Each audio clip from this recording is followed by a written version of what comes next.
a compartir con ustedes una porción de la palabra. Nosotros tenemos un curso para preparar hermanos para la predicación y yo siempre enseño todo el tiempo un tema y luego toda la vida, ya la vida de Jesús de Nazaret, el Hijo de Dios. Entonces he escogido un mensaje que seguramente algunos lo habrán escuchado, bueno, claro, porque están en las escrituras, entonces están familiarizados con el tema.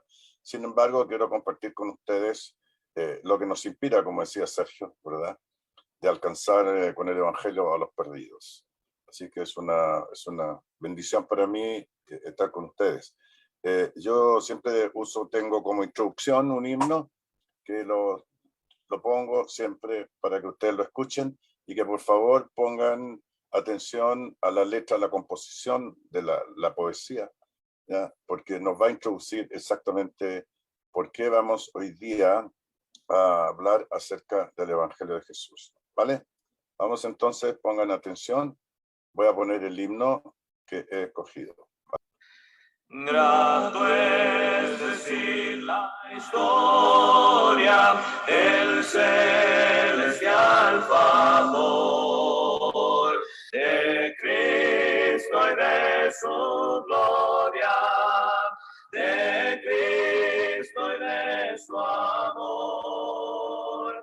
Me agrada referirla, pues sé que es la verdad y nada satisface cual ella mi ansiedad.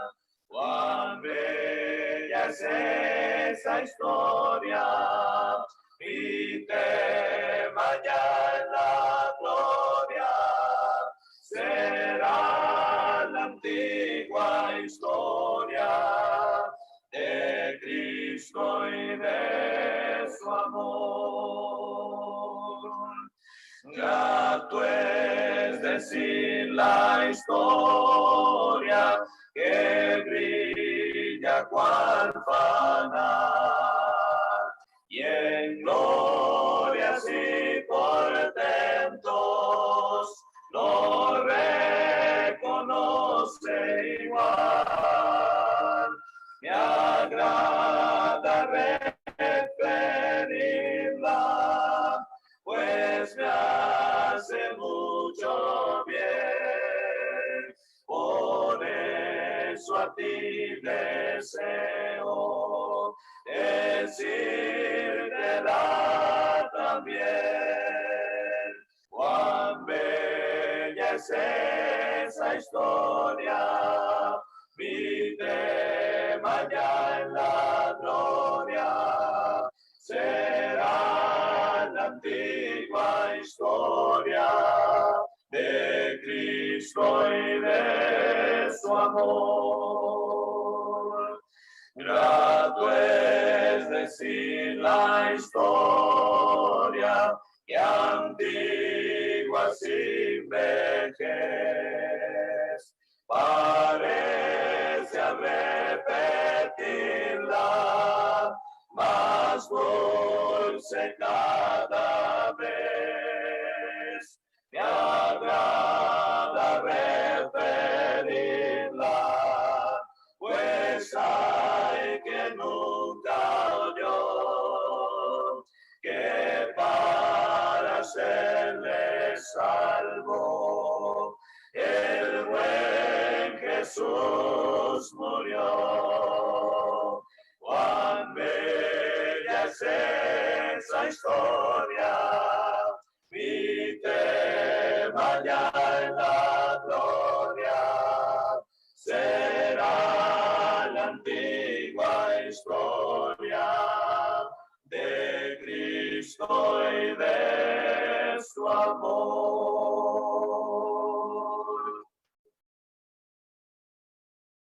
Bueno, hermoso himno que nos habla de la historia, esta antigua, tan antigua y sin vejez, ¿ya? Y que hace mucho bien, y por eso yo deseo decírtela también. Abran sus Biblias, si fueran tan amables, ya al libro de Lucas. Libro de Lucas. Vamos aquí a compartir una porción de la palabra del Señor. Entonces, el mensaje de esta noche ya tiene que ver con a pescadores de hombres. Vamos a leer ¿ya? Un texto muy interesante y vamos a tratar de sacar algunas lecciones. Es un texto que ustedes conocen muy bien y que tiene varias aristas que son muy interesantes sobre el desarrollo de la historia de la predicación. Ya cuando Cristo comienza su ministerio y hasta que lo termina, preparándose para regresar al Padre en los cielos. Vamos a leer capítulo 5, versículo del 1 al 11. Estoy leyendo de la versión Varela 60. Dice, aconteció que estando Jesús junto al lago de Genesaret, el gentío se agolpaba sobre él para oír la palabra de Dios. Y vio dos barcas que estaban cerca de la orilla del lago, y los pescadores, habiendo descendido de ellas, lavaban sus redes. Y entrando en una de aquellas barcas, la cual era de Simón, le rogó que le apartase a tierra un poco, y sentándose enseñaba desde la barca a la multitud. Y cuando terminó de hablar, dijo a Simón, boga mar adentro y echad vuestras redes para pescar. Respondiendo, Simón les dijo, Maestro, toda la noche hemos estado trabajando y nada hemos pescado, mas en tu palabra echaré la red. Y habiéndolo hecho, encerraron gran cantidad de peces y su red se rompía. Entonces hicieron señas a los compañeros que estaban en la otra barca para que viniesen a ayudarles. Y vinieron y llenaron ambas barcas de tal manera que se hundían. Viendo esto, Simón Pedro cayó de rodillas ante Jesús, diciendo, apártate de mí, Señor, porque soy hombre pecador.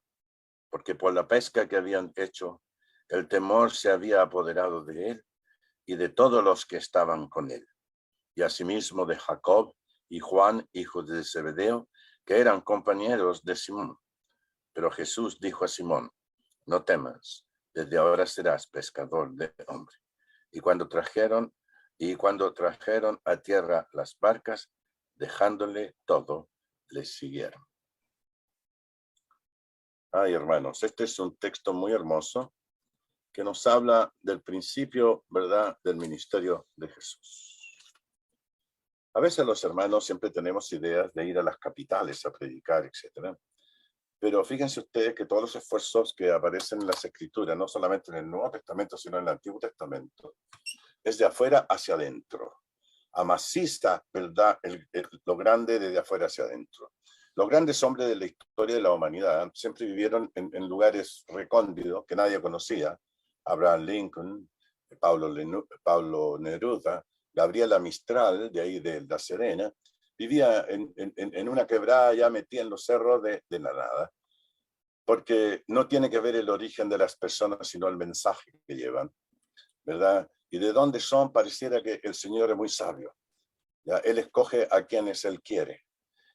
Yo tengo unos estudios sobre las características de cada uno de los 12 apóstoles y por qué los escogió, qué tenían, qué características tenían, qué vio en ellos, ya que podrían servir. Alguien decía, bueno, si no tenían educación, ¿por qué los escogió? Y el otro, ¿por qué? Si tenía un buen trabajo, ¿por qué lo escogió? O ¿por qué escogió a tres grupos de hermanos? ¿Cuál es la razón? Buscaba coherencia, en fin. Algunos eran de distintas profesiones y tenían distintas habilidades, distintas capacidades. Pero lo interesante de aquí es que Jesús comienza así a introducir lo que va a comenzar en ese punto y va a terminar con la ascensión de Cristo a los cielos.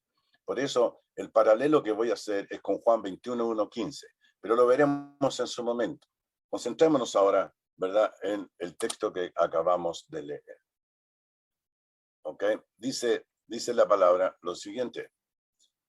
Vamos a ver aquí si esto me hace caso. Ahí está. Echad vuestras redes para pescar. Recién leímos dos cosas que son muy interesantes. Dice que llegó ahí y el gentío se agolpaba porque él quería enseñar, ¿verdad? Y estaban sobre él, dice, y predicar la palabra de Dios. Dice, y las dos barcas estaban cerca, ¿verdad? Ahí en el lago. Ellos haciendo descendido de ella lavaban sus redes, ¿verdad? Porque era su profesión. Y era de día. Y entrando en una de aquellas barcas, la cual era de Simón, le rogó que la apartase a tierra un poco. Y sentándose en ella les hablaba. O sea, como quien dice, tal como está ahí, ¿verdad? Como una especie, que no molestara la cosa, y como flotando en el agua, ¿verdad? Un escenario bastante interesante, muy artístico, muy adecuado.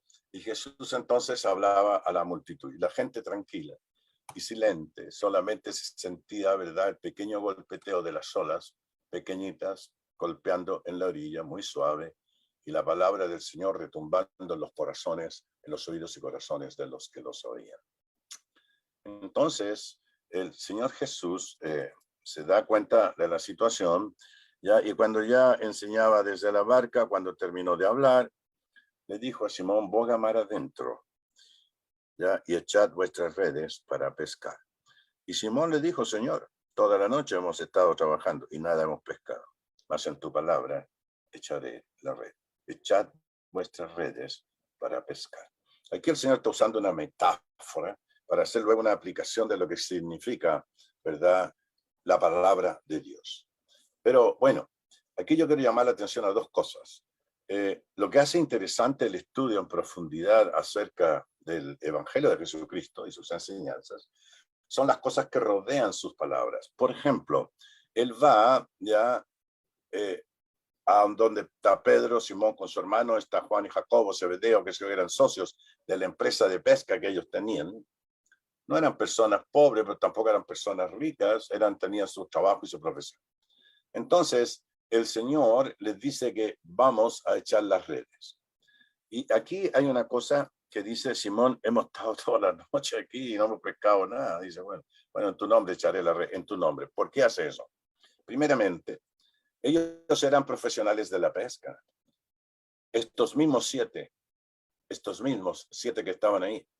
Luego voy a hacer un paralelo ya con lo que dice Juan 21. Bueno, el tema es que ellos eran profesionales de la pesca. Y cuando una persona es profesional, ¿verdad? Que venga alguien que no es de su profesión y le diga que cuáles son las técnicas y todo lo demás, esto nos pone en lo que se llama la evidencia interna de la enseñanza de Jesucristo y el poder que el Señor tenía. A veces los milagros son muy sencillos, pero tienen gran profundidad y gran significado por las cosas que pasan.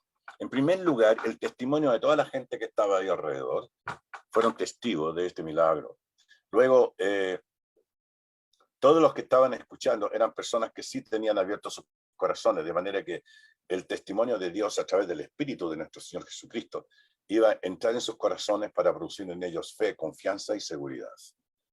Bueno, ¿qué es lo que pasa?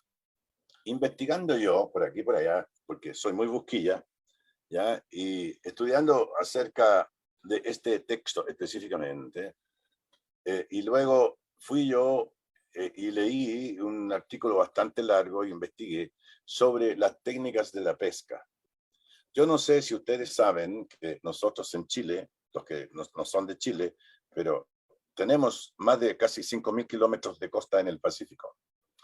Y la pesca se hace generalmente de noche.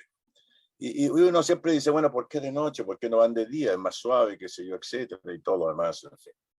Bueno, resulta de que según los estudios científicos que se han hecho sobre los peces, sus costumbres y el hábitat donde ellos están, dice que se hace de noche porque la luz del sol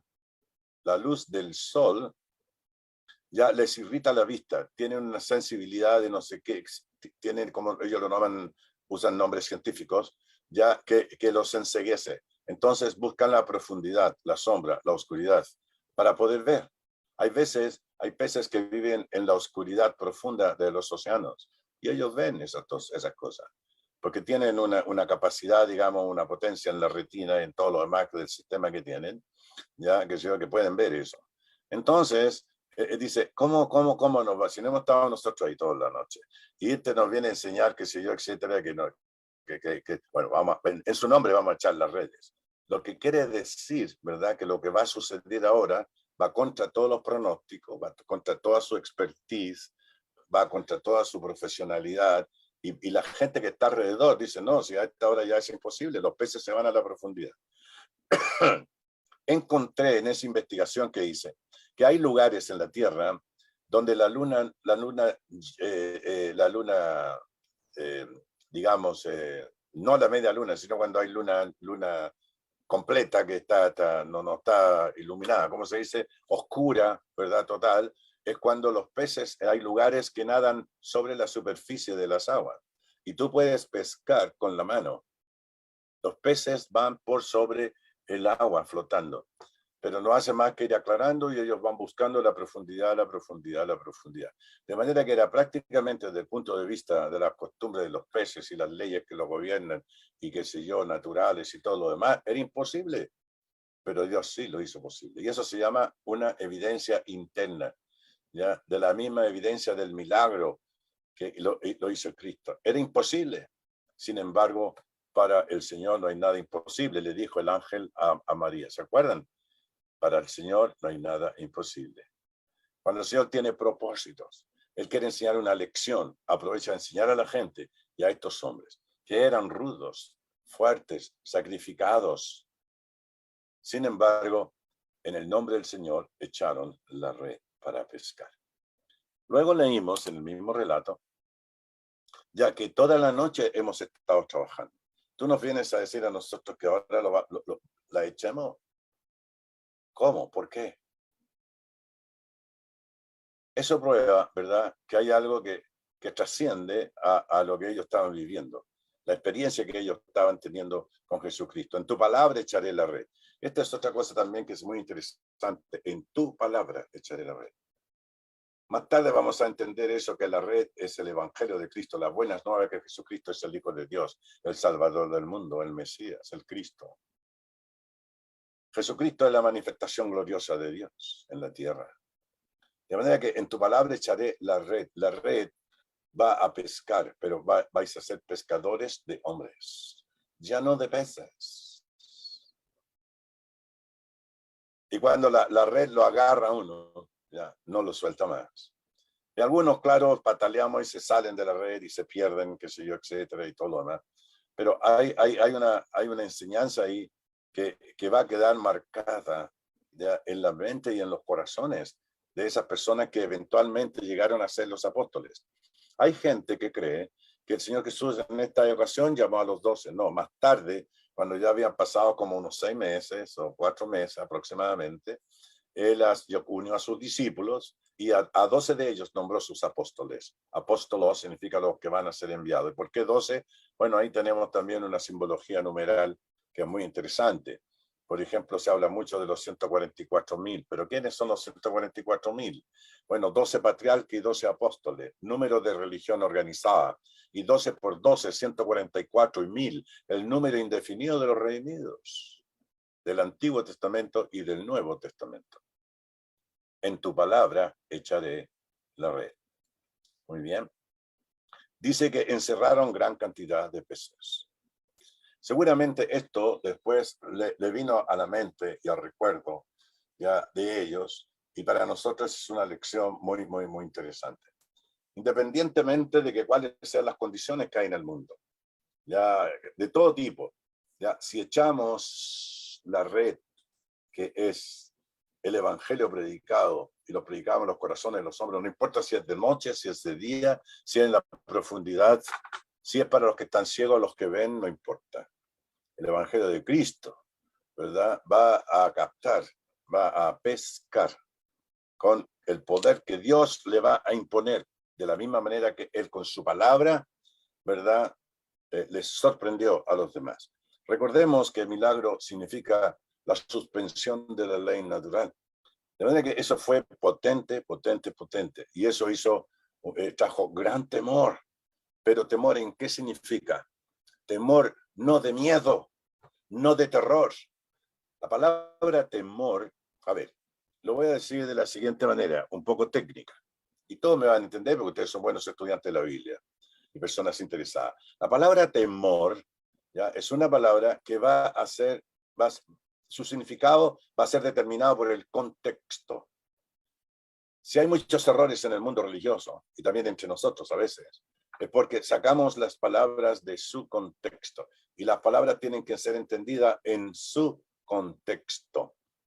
La palabra temor aquí y en otras partes, cuando se habla de Job, que era un hombre temeroso de Dios, significa obediente disposición. Cuando la gente dice que tiene temor de Dios, tiene que obedecer.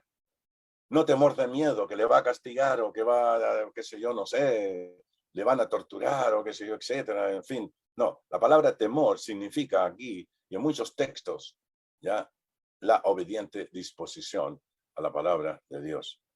Por eso dice que era un hombre temeroso de Dios, dice acerca de Job. Era una característica del hombre de Dios, ser temeroso de Dios, tener obediente disposición a la palabra de Dios. Pero sigamos. Ahora bien, dice, y su red se rompía. Fíjese ustedes la condición del verbo, rompía. O sea, condicional, una cosa casi. Es para decir que estaba a punto de reventarse. Ya no lo podía contener más. Y es así el Evangelio. Si hoy día, por ejemplo, y no tiene que hablar con la cantidad de personas, sino que con la calidad de las personas y el mensaje que llevan. A veces hay lugares donde se predica a Cristo, está lleno, que sea, etcétera, pero el trasfondo, la vitamina, los chicharrones, qué sé yo, no son lo suficiente, ¿verdad?, para satisfacer lo que ellos tienen en sus corazones y lo que Dios aprueba. Y eso es la otra cosa interesante. No es lo que tú quieres predicar, sino lo que Dios quiere que tú prediques. Hay varias clases de predicadores. Sabemos uno que predicamos lo que la gente le gusta oír. Otros predicamos, ¿verdad?, para, digamos, mostrar que tenemos ciertas capacidades. Pero hay predicadores que predican lo que Dios quiere decirle a los hombres. Y esos son los predicadores de la palabra de Dios, los hombres de Dios. Su red se rompía. Era tal la cantidad, ¿verdad?, y que el resultado de esa pesca milagrosa, ¿verdad?, iba a ser aplicable a quienes que comenzaron a recibir el mensaje y se produjo, ¿verdad?, el crecimiento exponencial de toda la iglesia primitiva, de a 3.000, de a 5.000, y crecía en número, en gran número. Luego, qué sé yo, comenzó el Evangelio y llegó hasta los fines del Imperio Romano, dice, por todo el mundo. Dice, no temas, dice, no temas. No, desde ahora serás pescador de hombres. Dice, no te preocupes. Dice, hay un texto aquí donde dice que gran temor de la gente se adueñó de ellos, de esa obediente disposición. Dice, no, serán pescadores de hombres. Yo quiero que memoricen esta frase, pescadores de hombres, ¿vale? ¿Por qué razón? Porque yo voy a hacer ahora un paralelo con el texto de Juan 21, del 1 al 15. Si quieren leer conmigo, por favor. Juan, capítulo 21. Jesús había resucitado. Se había aparecido ya varias veces. Y entonces aquí está lo que sucede aproximadamente 3 años después. Las mismas personas, el mismo lugar y Jesucristo presente. Escucha. Después de esto, de lo que pasó, ¿verdad?, de las señales, para que creáis que Jesús es el Cristo, en fin, etcétera y tal, se manifestó otra vez a sus discípulos junto al mar de Tiberías, o Genesaret, que es lo mismo, y se manifestó de esta manera. Fíjense ustedes el paralelo, ¿ya?, y la similitud, las mismas características, la misma gente, el mismo lugar, las mismas circunstancias, ¿verdad?, y en la mañana, las mismas cosas. Mira lo que dice. Dice, estaban juntos Simón Pedro, ya vimos, Tomás llamado Dídimo, Natanael de Caná de Galilea. Yo siempre digo el Nata, era una muy buena persona. Jesús lo quería mucho. Dicen, no hay dentro de los judíos un hombre tan bueno como él. Natanael. Los hijos de Zebedeo, Juan y Jacobo, y otros dos de sus discípulos, que no se sabe, y cree que uno de sus discípulos era Juan mismo, ¿no? Que siempre cuando hace relato el narrador se oculta, ¿verdad? Oculta su personalidad, no lo dice. Eso está, los que estudian un poco más se van a dar cuenta de eso ya cuando es así. Y vi que dice Simón Pedro.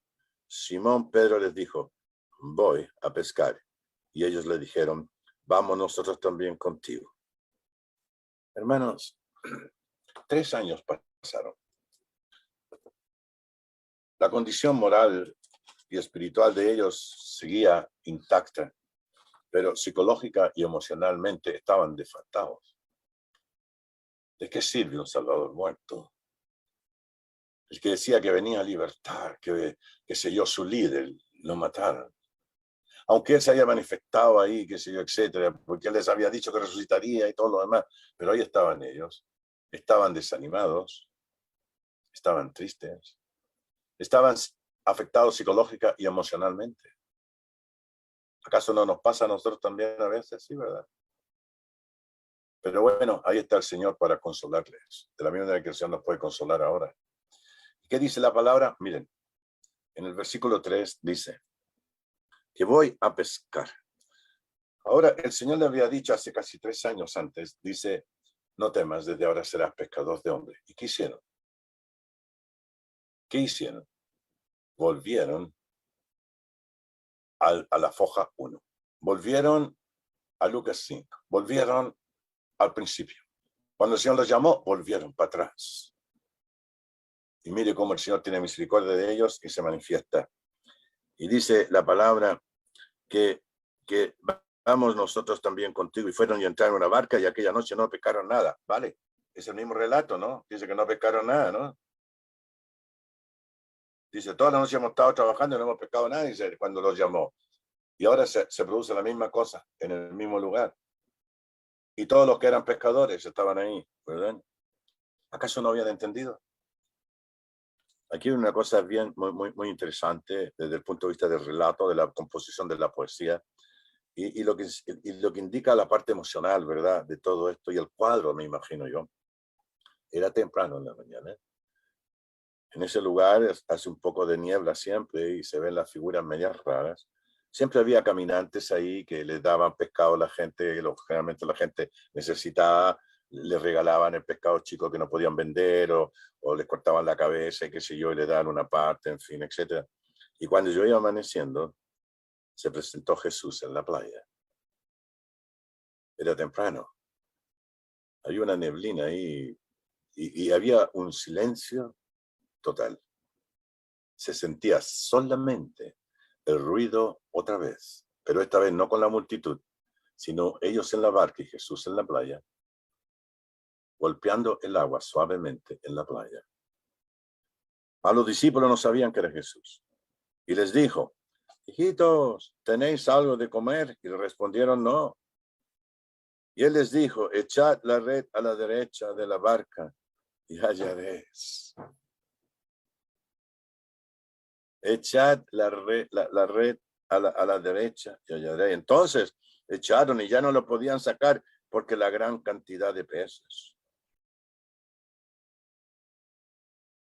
Entonces aquel discípulo a quien Jesús amaba dijo a Pedro, Juan, ¿no? Acuérdense que él se oculta en el relato, ya el narrador. Es el Señor. Y Simón Pedro, cuando oyó que era el Señor, se ciñó la ropa porque se le había despojado de ella, no desnudo, pero la exterior, y se echó al mar. El carácter de Pedro, el impetuoso Pedro, bueno para pelear, bueno para la espada, atrevido. Era como un torito a las pampas, ¿verdad? Para los hermanos que están de Argentina, como el hermanito Trola que está ahí. ¿No es cierto? Arrastrando con todo, etcétera. Pedro era ese tipo de persona. El carácter de él era así. Más tarde se ve cómo el Señor hace el trabajo en su corazón y viene a ser una joya, un hombre muy valioso en la palabra. Y los otros discípulos vinieron con la barca arrastrando la red de peces, no distaba de tierra, sino como 200 codos, 2 por 4, 8, unos 300, 100 metros, 150 metros, una cosa así. Al descender a tierra, vieron brasas puestas y un pez encima de ellas y pan. O sea, el Señor había provisto para ellos. Después de estar ahí toda la noche, estaban apesadumbrados, choqueados psicológicamente, emocionalmente. Y le dice a Pedro, ¿saben qué más, chiquillos? Yo voy a pescar, a ver si me ayuda eso y me calma un poco. Nosotros vamos contigo. Nosotros vamos contigo. Y Jesús les dijo, traed de los peces que acabáis de pescar. ¿Qué tiene que ver esta circunstancia? Traed los peces que acabáis de pescar. Vamos entonces al tema que nos convoca. Vamos a ver qué es lo que dice. Y dice la palabra aquí que voy a pescar. Ahora, aquella noche no habían pescado nada. Lo mismo que al principio. Echar a la derecha y allá derecha. Lo mismo que al principio. Y entonces ir a buscar los peces que acabáis de pescar. ¿Pero acaso no les había dicho Jesús que serían pescadores de hombres? ¿Qué hacéis vosotros aquí? ¿Qué estáis haciendo? Volviendo atrás a vuestra profesión cuando el Señor los llamó y los preparó para ser pescadores de hombres. Aun siendo tanto, la red no se rompió. Y antes la primera vez decía casi se rompía. Casi se rompía. Y en el versículo 11 dice, 21:11, y subió Simón Pedro y sacó la red a tierra, llena de grandes peces, 153. Y aún siendo tanto, la red no se rompió. Siendo tanto, la red no se rompió. El número no tiene importancia. Y dice que trajeron los peces, etc. Y les dijo Jesús, venid, comed, dice. Y ninguno de los discípulos se atrevía a preguntarle, ¿tú quién eres? Sabiendo que era el Señor. Vino pues Jesús y tomó el pan y les dijo, les dio y asimismo el pescado. Esta era ya la tercera vez que Jesús se manifestaba a sus discípulos después de haber resucitado de los muertos. O sea, ¿hasta cuándo? El narrador dice cómo sucedió esto, pero mire lo que dice a continuación. Cuando hubieron comido, Jesús dijo a Simón Pedro, Simón, hijo de Jonás, ¿me amas más que estos? Ok. Aquí yo quiero detenerme un momento. Ya la pregunta de Jesús, ¿me ama más que estos? Hay hermanos que piensan que eran los otros discípulos, hay otros que dicen que eran otras personas, que eran los otros discípulos, qué sé yo, etcétera. Y que aquí está tratando de exaltar a Pedro sobre el príncipe de los 12 y que eventualmente vino a ser el Papa y qué sé yo, etcétera. Como cuando Pedro dice, tú eres el Cristo, el Hijo del Dios viviente. Pero Jesús le preguntó a los 12, le dice, y vosotros, plural, ustedes como los 12, ¿quién decís que soy yo? Como Pedro era atarantado, tirado para adelante, ¿qué es lo que hace? Tú eres el Cristo, el Hijo del Dios viviente. Esa es la convicción que nosotros tenemos. Ah, muy bien. ¿Qué importancia tienen que subieran los peces, que estuvieran los peces? Y ahí los trajeron, ¿verdad? Y los pusieron delante y los dejaron ahí. Y entonces estaban comiendo. Y entonces viene, y estando los peces ahí, viene Jesús, les dije a Simón Pedro, hijo de Jonás, ¿me aman más que estos? ¿Quiénes son estos? ¿Los 12? No. Los 7, los 6, los 5 que estaban con él, eran 7, los 6, no. Estos peces que acabáis de pescar, los 153, tráelo para acá, que se lo y ponlo ahí. El sentido lógico, el análisis lógico, ¿ya? La mente analítica del relato y de lo que nosotros entendemos de la esencia del Evangelio y todo lo que significa eso desde la primera llamada hasta ahora, era para decirles, no se olviden, yo los preparé para otra cosa. Me aman más que estos peces. El Señor no tenía el carácter ni la actitud para poner a pelear a los hermanos entre ellos. ¿Quién era el más importante y todo lo demás? Y que se etc. No. El Señor no va a hacer eso. ¿Me aman más que estos 12? No. Los otros no habían hecho nada, Natanael no había hecho nada, que se yo, etc. Y sin embargo él le había negado y todos los demás, etc. No. Me aman más que estos peces. ¿Por qué volviste a pescar si yo dije que te hacía pescadores de hombres? Sí, Señor, tú sabes que te amo. Y le dijo, apacienta mis corderos. Y volvió a decirle la segunda vez lo mismo. Sí, Señor, tú sabes que te amo. Pastorea mis ovejas. Le dijo la tercera vez lo mismo, pero usando palabras diferentes para explicar, ¿verdad?, el significado profundo que tenía. Pero se entristeció de que dijese la tercera vez, me amas. Y le respondió, Señor, tú sabes todo. Tú sabes que te amo. Jesús les dijo, vale, apacientas mis corderos. Hermanos queridos, me aman más que estos. Los peces que ustedes pescan, la red que tienen, ¿es la legítima? Y si es la legítima, ¿qué hacen, verdad? Y no cumplen el propósito con que Dios nos hizo como hijos de Dios. Fíjense ustedes que la Escritura es tan potente, ya, que dice que la palabra de Dios, ya, que cada cristiano es un pescador. La red que atrampa es la palabra inspirada por Dios. En el libro de Hechos, en el libro de capítulo 8, dice que viene una persecución contra la iglesia por causa de la predicación y la muerte de Esteban. ¿Se acuerdan? Ok, muy bien. Y en el versículo 4, capítulo 8 de Hechos, versículo 4, dice, pero los que fueron esparcidos iban por todas partes anunciando el evangelio. Cada predicador, cada cristiano es un predicador en potencia. Cada cristiano tiene una red para pescar peces. Ya no son pescadores de peces, sino pescadores de hombres. Lo que hacían ustedes antes parcialmente, y qué sé yo, etcétera, y todo lo demás. Tenemos el amor suficiente por el Señor para amar más al Señor de las cosas que nos pueden sostener y dar la vida, como era el caso de ellos. Qué interesante. Un paralelo que nos puede dar muchas más lecciones. Y seguramente ustedes pueden usarlo mucho mejor, agregar otros pensamientos, qué sé yo, y sacar mucho mensaje de esto.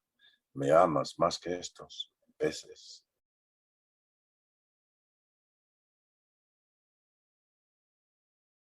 Que el Señor les bendiga a todos.